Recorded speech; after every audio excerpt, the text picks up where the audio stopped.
Hello, welcome to சாலாஸ் kitchen. இன்னைக்கு நம்ம பார்க்க போறது கோவக்காயை வச்சு ஒரு செட்டிநாடு மசாலா பார்க்க போறோம். இப்போ செட்டிநாடு பக்கம் வந்து கோவக்காய் ரொம்ப யூஸ் பண்ண மாட்டாங்க. பட் இந்த டிஷ்ஷுக்கு வந்து கோவக்காய் வச்சு பண்ணி பார்த்தேன், நல்லா இருந்தது. அதை உங்க கூட ஷேர் பண்ணிக்கலாம் அப்படின்னு சொல்லிட்டு செட்டிநாடு மசாலாவை வச்சு இந்த கோவக்காய் மசாலா பண்ண போறோம். அதுக்கு தேவையான பொருட்கள் வந்து கோவக்காயை இங்க இந்த மாதிரி ரவுண்டா நறுக்கி வச்சிருக்கேன். வெங்காயம், தக்காளி, பூண்டு, அப்புறம் தாளிக்கிறதுக்கு ஒரு சின்னதா பட்டை, கருவேப்பிலை, அப்புறம் மசாலா வந்து நம்ம வந்து இதை வதக்கிக்கிட்டு இருக்கும் போது நான் மசாலா எப்படி அரைக்கலாம்ங்கிறத சொல்றேன்.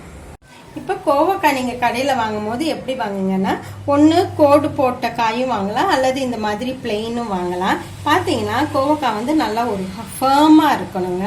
ஃபேமாக இருக்கிறது வாங்கினீங்கன்னா தான் நல்லாயிருக்கும். நீங்கள் அமுக்கும் போது ரொம்ப சாஃப்டாக இருந்துச்சுன்னா அது உள்ளுக்குள்ளே பழுத்து போயிருக்கும், அது வாங்காதீங்க, அது நல்லா இருக்காது. ஸோ இந்த மாதிரி உள்ளதே நம்ம வாங்கிக்கலாம். இப்போ நம்ம வந்து ஒரு குழிக்கரண்டி எண்ணெய் ஊற்றிக்கலாங்க. எண்ணெய் சூடானதும் இந்த பட்டையை போட்டணும்.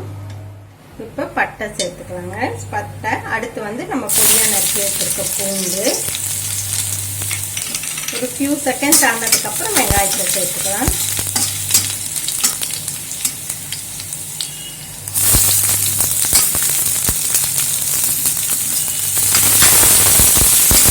அடுத்து தக்காளியை சேர்த்துக்கலாங்க. இப்போ ஒவ்வொன்றும் வதங்குறதுக்கு வந்து அந்த டைமிங் ரொம்பவே முக்கியம். எந்த ஒரு டிஷ் பண்ணாலும் அந்த வெங்காயம் நல்லா பொன்னிறமாக வதங்கணும்னா பொன்னிறமாக வதங்கணும், இல்லை ஒரு சாஃப்டாக வதக்கணும்னா சாஃப்டாக வதக்கணும். அதனால அந்த வந்து இனிஷியலில் வந்து நான் நல்லா பொறுமையாக பண்ணினீங்கன்னா அந்த எண்ட் ரிசல்ட் ரொம்பவே டேஸ்ட்டாக இருக்கும். இப்போ வந்து பூண்டு, வெங்காயம் இது ரெண்டுமே நல்லா பொன்னிறமாக வதங்கிடுச்சு. அடுத்து தக்காளியை சேர்த்துக்கலாம். தக்காளியும் நல்லா வதங்கிடுச்சுங்க. அடுத்து வந்து இந்த கோவக்காயை சேர்த்துக்கலாம்.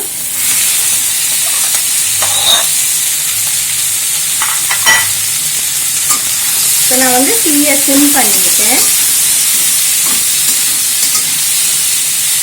இப்போ கொஞ்சம் தண்ணி சேர்த்துக்கிட்டு நம்ம அதை வேக விடணுங்க. கொஞ்சம் தண்ணியை சேர்த்து அடுப்பை நல்லா சிம்மில் வச்சுருங்க. சிம்மில் வச்சுட்டு இது மூடி போட்டுருங்க. அது வேகட்டும், சிம்மிலே அது வேகட்டுங்க. இப்போ வேகிற நேரத்தில் நம்ம வேணுங்கிற மசாலையை அரைச்சிக்கலாம். இப்போ அரைக்கிறதுக்கு தேவையான பொருள் நான் எல்லாம் இங்கே தட்டில் எடுத்து வைக்கிறேன் அளவு பார்க்குறதுக்காக. இப்போ கொஞ்சம் தேங்காய், கொஞ்சம் பொட்டுக்கடலை இதெல்லாம் சேர்த்துக்கலாம். அப்புறம் கொஞ்சம் சோம்பு. செட்டிநாடு சமையலில் கொஞ்சம் சோம்பு அதிகமாக இருக்குங்க, சோம்பு சேர்த்துக்கோங்க. அடுத்து கொஞ்சம் சீரகம். அப்புறம் நம்ம வந்து இது காஞ்ச மிளகாய் சேர்த்துக்கலாம், அல்லது நீங்கள் சில்லி பவுடரும் சேர்த்துக்கலாம். இங்கே வந்து நான் 3 மிளகாய் எடுத்திருக்கேன். இப்போ இது எல்லாத்தையும் நம்ம வந்து சேர்த்து மிக்சியில் அரைச்சிக்கலாம். ரொம்ப தண்ணியெல்லாம் ஊற்றாமல் கொஞ்சம் முடிஞ்ச அளவு ரொம்ப கம்மியாக தண்ணி ஊற்றி ஒரு கெட்டி மசாலாவை அரைச்சிக்கோங்க. இப்போ இந்த மசாலா அரைக்கும் போதுங்க கருவேப்பிலை சும்மா ஒரு 4-5 கருவேப்பிலை வச்சு அரைச்சிங்கன்னா ரொம்ப மணமாக இருக்கும். இப்போ இன்னும் கொஞ்சம் அரைக்கணும். இப்போ வந்து கிட்டத்தட்ட 10 நிமிஷம் ஆயிருக்குங்க.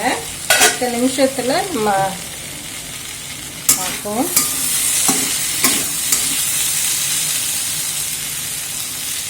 வதங்கிடுச்சு. இப்போ அடுத்து நம்ம அரைச்சி வச்சிருக்க மசாலாவை இதில் சேர்த்துக்கணும். மசாலையும் இந்த அளவு கெட்டியாகவே அரைச்சிக்கோங்க.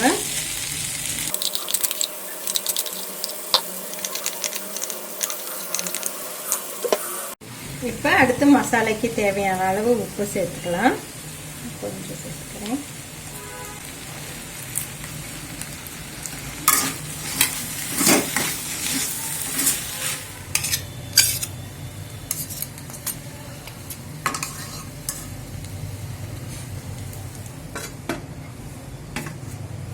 இப்போ எக்ஸ்ட்ரா ஒரு 5 to 6 minutes ஆயிருக்குங்க. நம்ம இப்போ திறந்து பார்ப்போம்.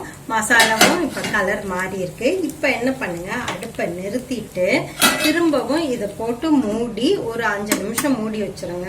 ஒரு 3 to 5 minutes மூடினா கூட போதும்.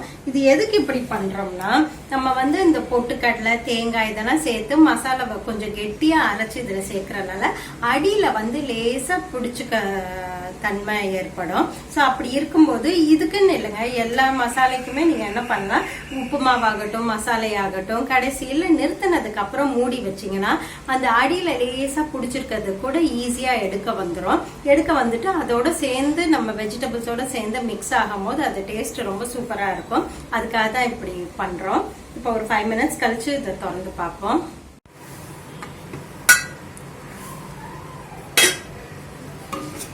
பாருங்க, இந்த அடியில லேசா இருக்கிறது கூட இப்ப வந்து நம்ம மூடி வச்சதுனால எல்லாம் நல்லா வந்துருச்சு.